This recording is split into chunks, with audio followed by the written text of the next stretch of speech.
I knew my wife was cheating the moment I found the receipt, but I let her think she was getting away with it for 3 months.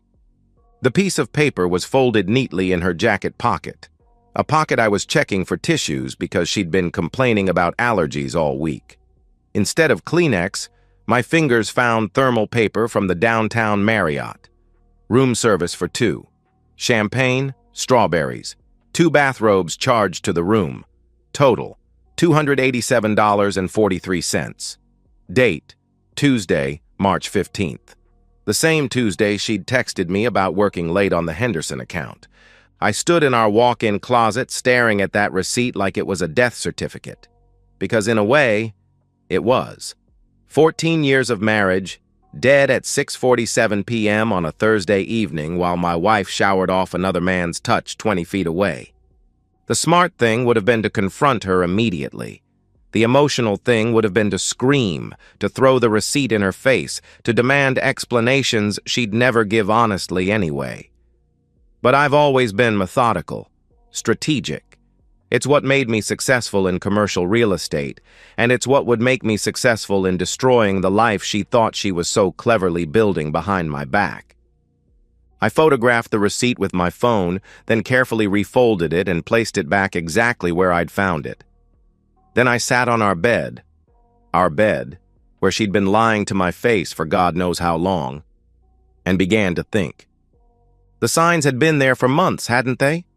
The client dinners that ran impossibly late, the new lingerie I never saw her wear, the way she'd started going to the gym religiously, returning home glowing with an energy that had nothing to do with cardio and everything to do with anticipation.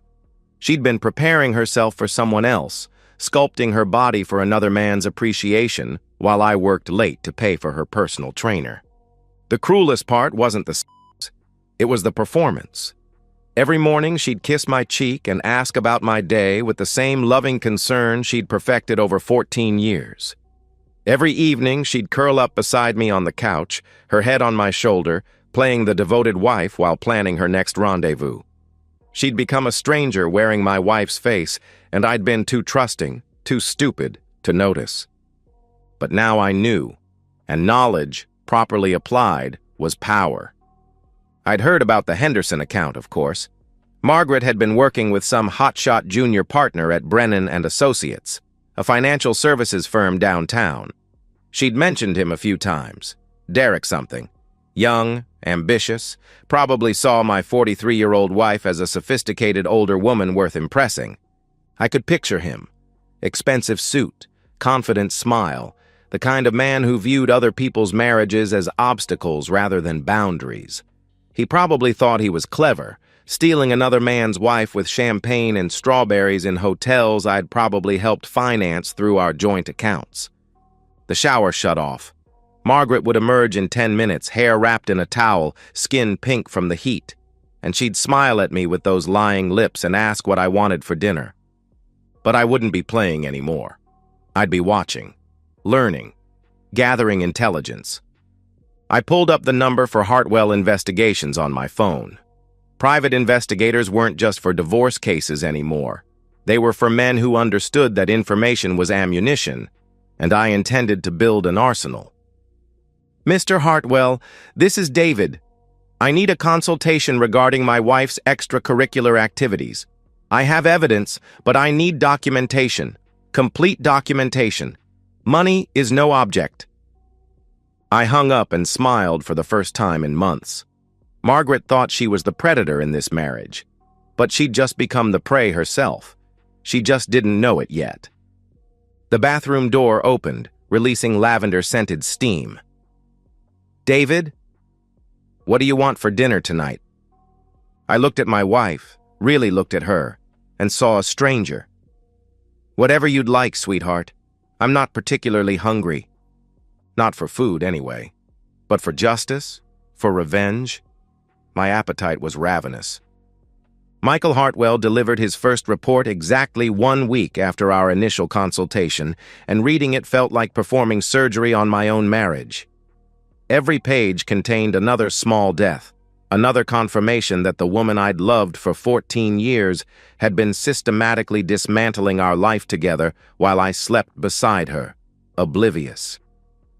Derek Castellanos, 29 years old, junior partner at Brennan and Associates, former college lacrosse player at Duke, unmarried, ambitious in the way that only comes from growing up with family money and Ivy League connections.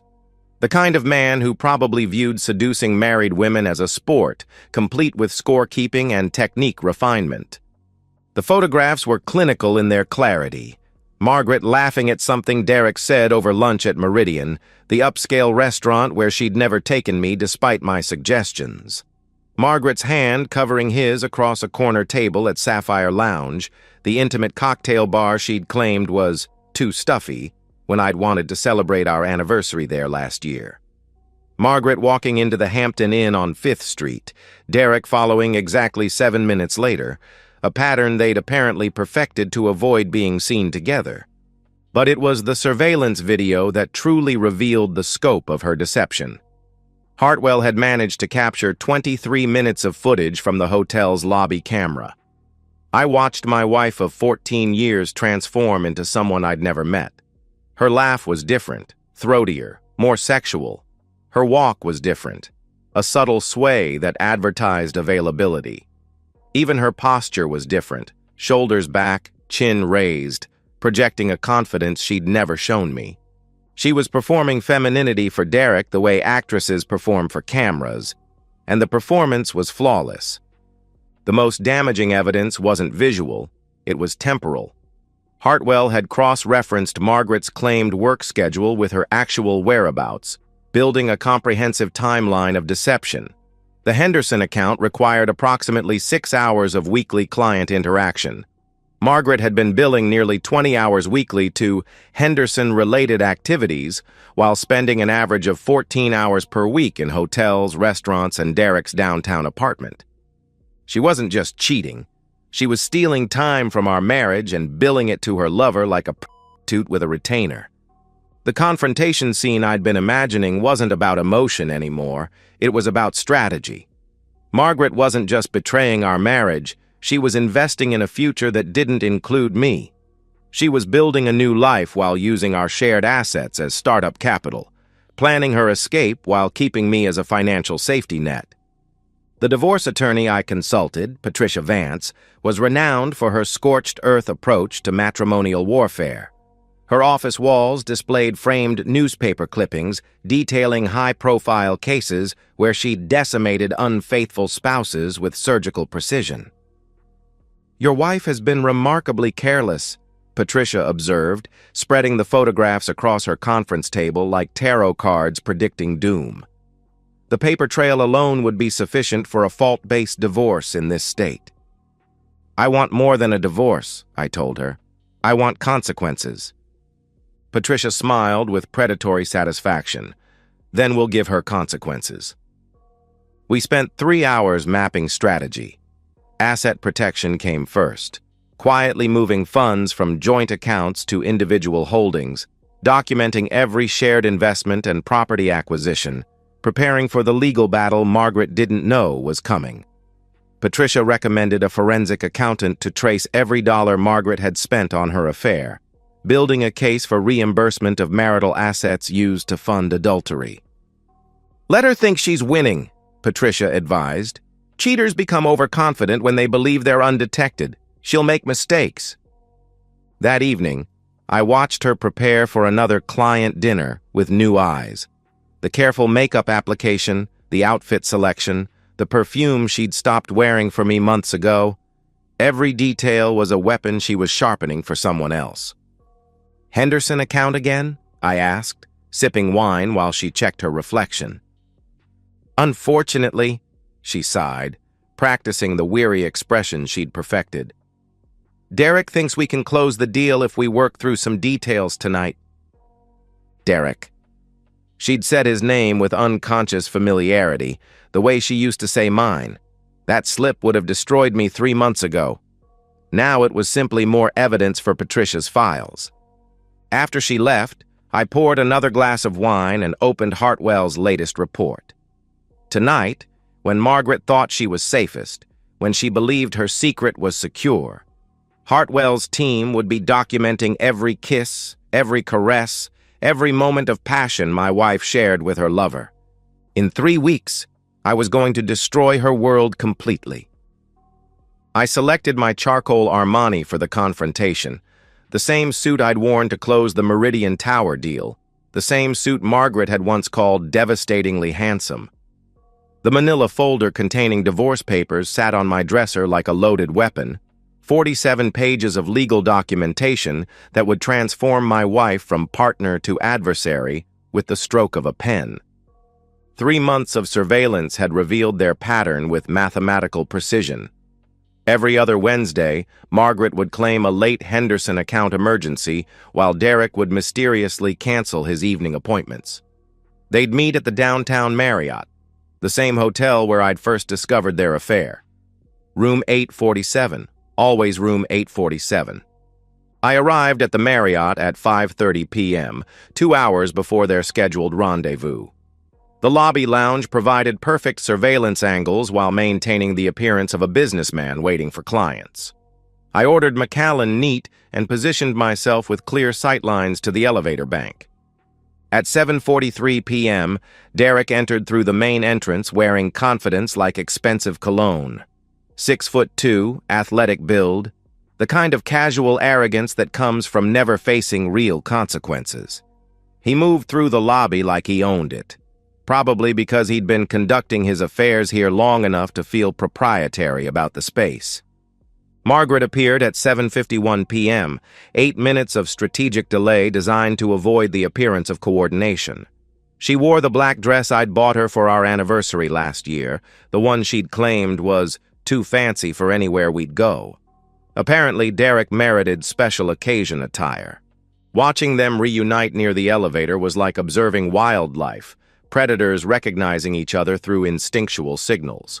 Derek's hand found the small of her back immediately, guiding her toward the elevator with practiced familiarity. Margaret laughed at something he whispered, the sound carrying across the lobby with crystalline clarity.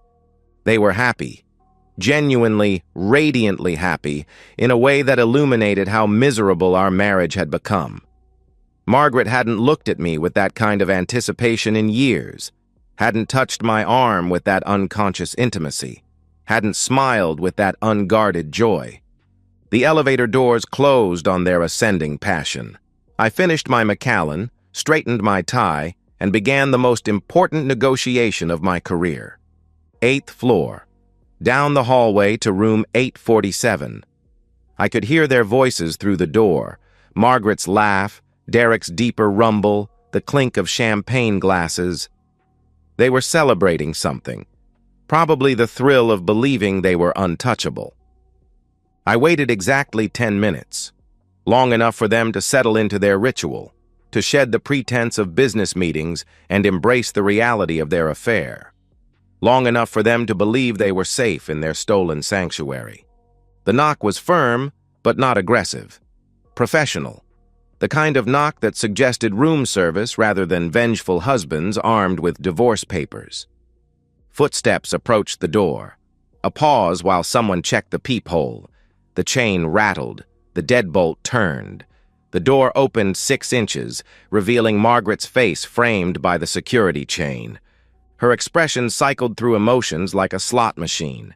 Curiosity, confusion, recognition, and finally, absolute horror. The color drained from her face as our eyes met through that 6-inch gap. "Hello, Margaret," I said quietly.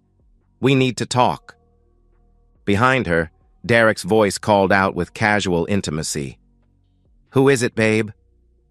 The endearment hung in the air like smoke from an explosion.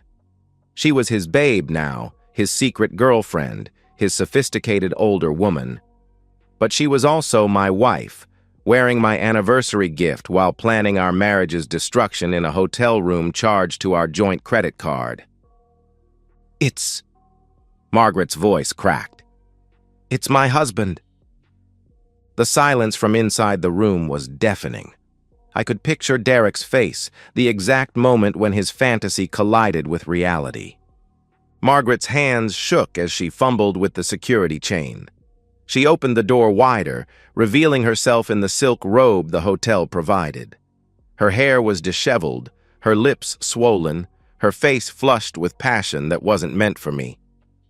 "David, I can explain," she began. "No need," I interrupted, extending the manila folder with surgical precision. "Everything's explained in here." She took the folder with trembling fingers, her eyes never leaving my face. Behind her, Derek appeared in the doorway wearing nothing but hotel towels and panic. Up close, he looked younger than his 29 years, his face pale with the realization that his sophisticated affair had just become a legal liability. "Divorce papers," I explained conversationally. "Your attorney will want to review them carefully, particularly the sections regarding fault-based proceedings and asset division. Patricia Vance is very thorough." Margaret's knees buckled slightly at the mention of Patricia's name. Derek's face went gray as he processed the implications of being named as co-respondent in a high-profile divorce case. "David, please," Margaret whispered. "Can we discuss this at home?" "We're past private discussions," I replied. "We've been past them for 3 months. Every lie you told, every fabricated work emergency, every passionate evening you spent with Derek while I waited at home believing in our marriage. Patricia has documentation of all of it." The folder slipped from Margaret's numb fingers, papers scattering across the hotel room floor like prophecies of doom. 14 years, I said, my voice carrying down the hallway with absolute clarity. 14 years of marriage, and this is how you chose to end it.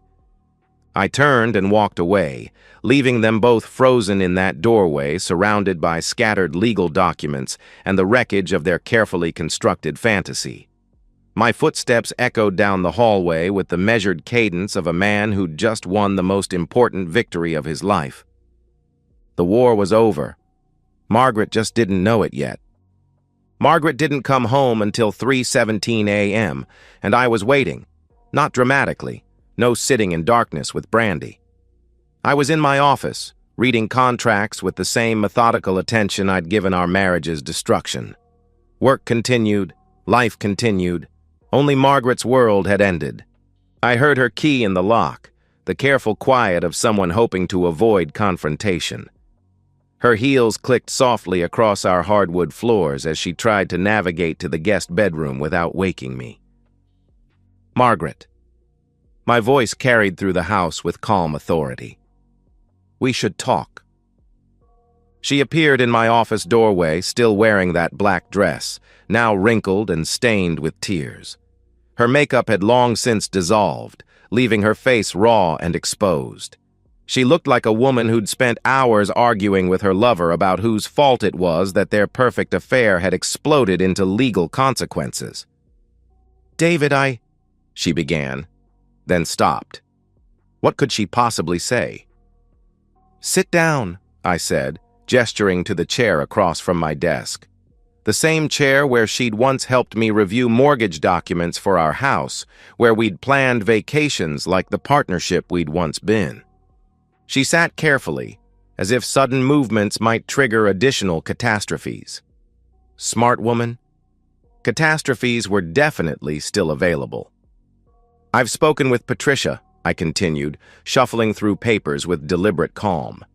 "The preliminary settlement offer is quite generous, considering the circumstances.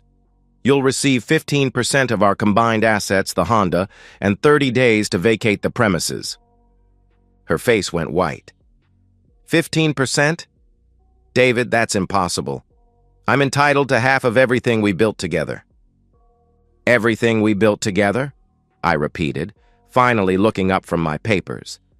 "Margaret, you've been stealing from our marriage for 3 months, using our joint accounts to fund your affair. The forensic accountant Patricia hired has traced every expenditure.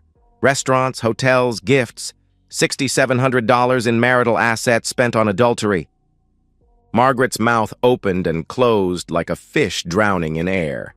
She'd never considered the financial implications of her affair, never imagined that romance had a paper trail that accountants could follow like bloodhounds. "And Derek?" I asked conversationally. "How did he react to becoming evidence in a high-profile divorce case?" Her silence was answer enough. Derek had probably retreated faster than Napoleon from Moscow once he realized that seducing married women carried consequences beyond guilty pleasures. "He's not taking my calls," she whispered finally. "Smart man," I observed, though about 6 months too late for that intelligence. The next 3 hours were a masterclass in controlled destruction. Margaret tried every argument: tears, anger, pleading, bargaining.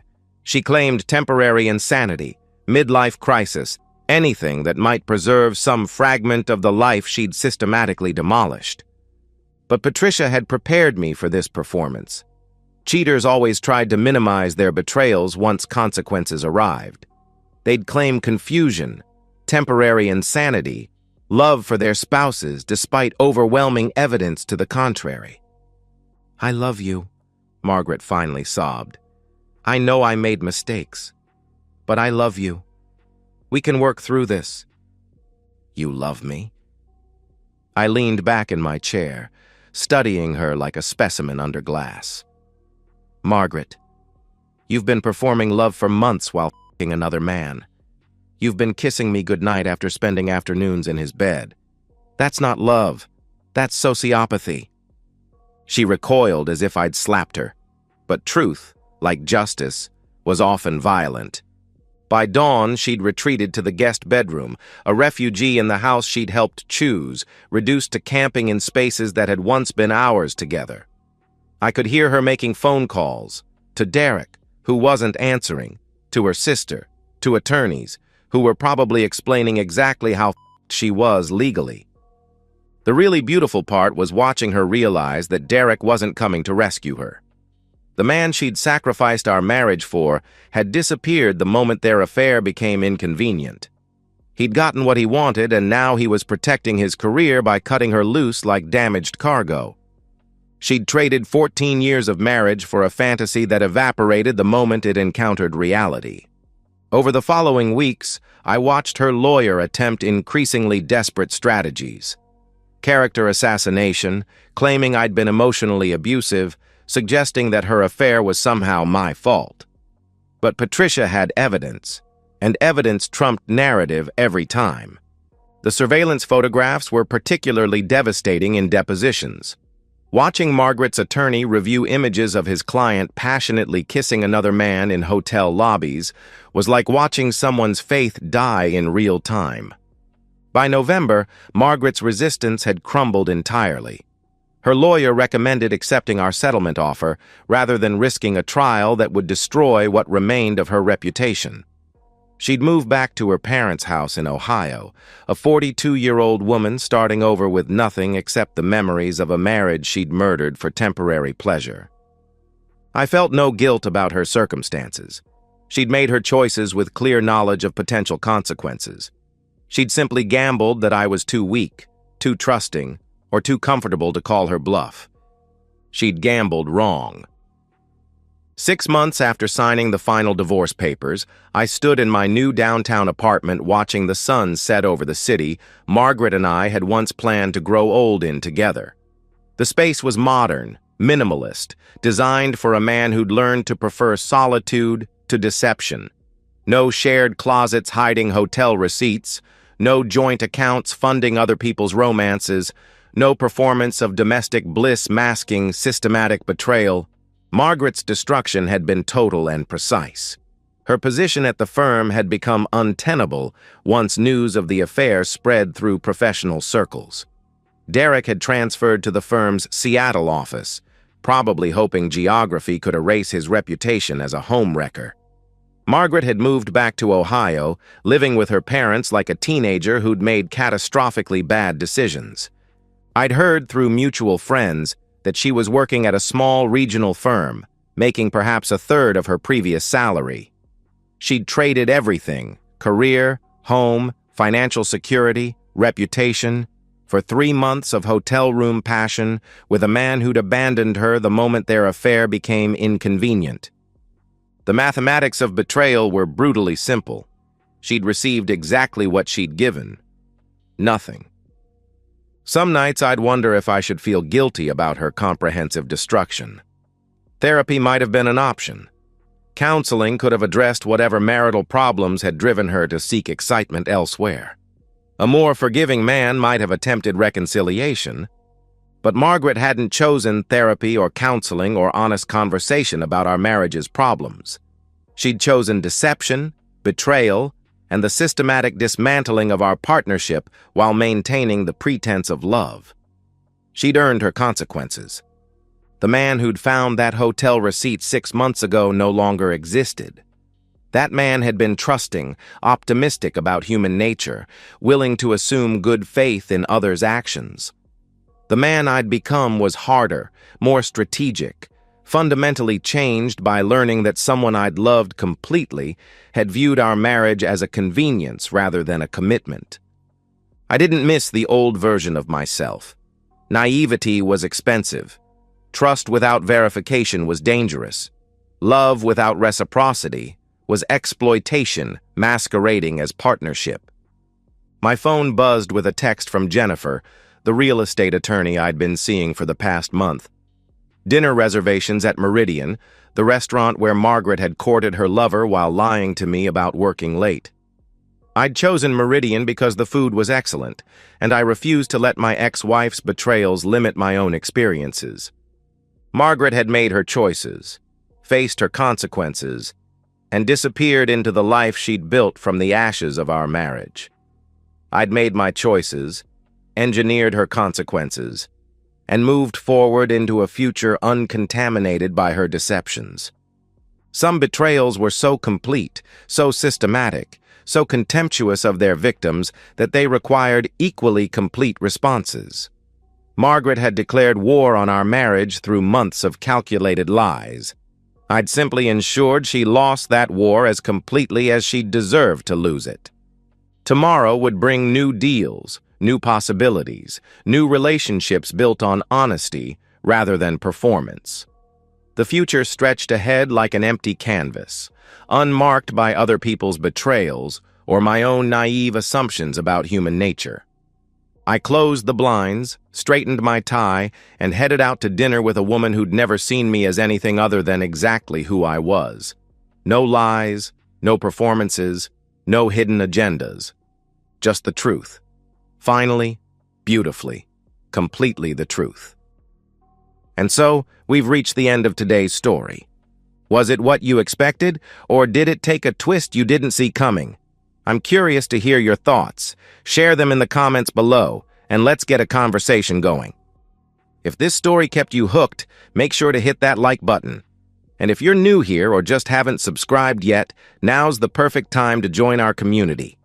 I bring you fresh, captivating stories every day, so click that subscribe button and turn on notifications so you never miss out. Thanks for watching, and I'll see you in the next one.